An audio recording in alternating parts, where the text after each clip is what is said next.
every door ណាចំណេះដឹងណាបើកទ្វារគ្រប់ឱកាសកាលណាបើយើងមានចំណេះដឹងអឺយើងអាចស្វែងរកឱកាសការងារបានដទៃច្រើនទៀតណាគ្មានអីប្រសើរជាងចំណេះដឹងទេនិងសមត្ថភាពពិតណាហ្នឹងហើយអញ្ចឹងខំប្រឹងប្រែងសិក្សារូបចំណេះដឹងដាក់ខ្លួនចំណេះវិជ្ជាដាក់ខ្លួន Don't resent the lack. Don't resent the lack. Don't protect against fate. កណា Don't resent the lack. Don't protect against fate. កណាកុំប្រឆាំងនឹងវាសនាហើយកុំតវ៉ាប្រឆាំងនឹងព្រំលិខិតបាទចឹងនិយាយថា accept what happened in your life. Sorry. Accept what happened in life. Instead of blaming lack of fate. គេថាទទួលយកនៅអ្វីដែលកើតឡើងនៅក្នុងជីវិតជំនួសឲ្យការបន្ទោសនៅសំណាងឬក៏ព្រេងវាសនាឬក៏ព្រំលិខិតហ្នឹងអូខេ Learn today lead tomorrow Learn today lead tomorrow គេថា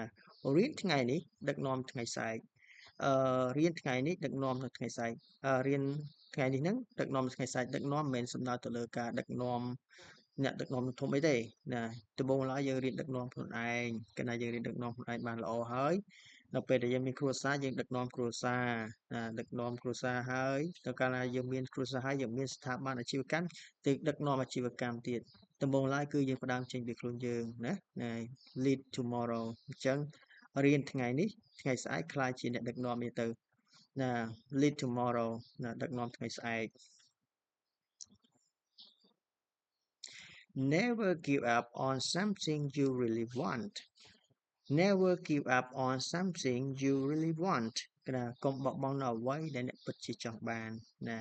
យើងចង់បានអ្វីខំប្រឹងប្រែងទៅកុំបោះបង់គ្រាន់តែគេបង្ហើបបង្អើលតិចយើងបោះបង់បាត់ចោលបាត់ Never give up on something you really want. គឺថាកុំបោះបង់នៅអ្វីដែលអ្នកពិតជាចង់បានហ្នឹងហើយប្រឹងប្រែងឆ្ពោះទៅមុខ Work hard in silence. Let success make the noise. Work hard in silence. Let success make the noise. គេថា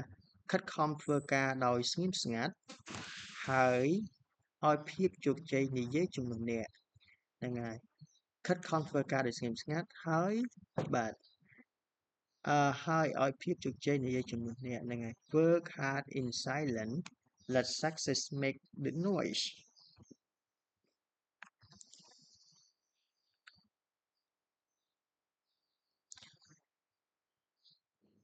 Today is effort,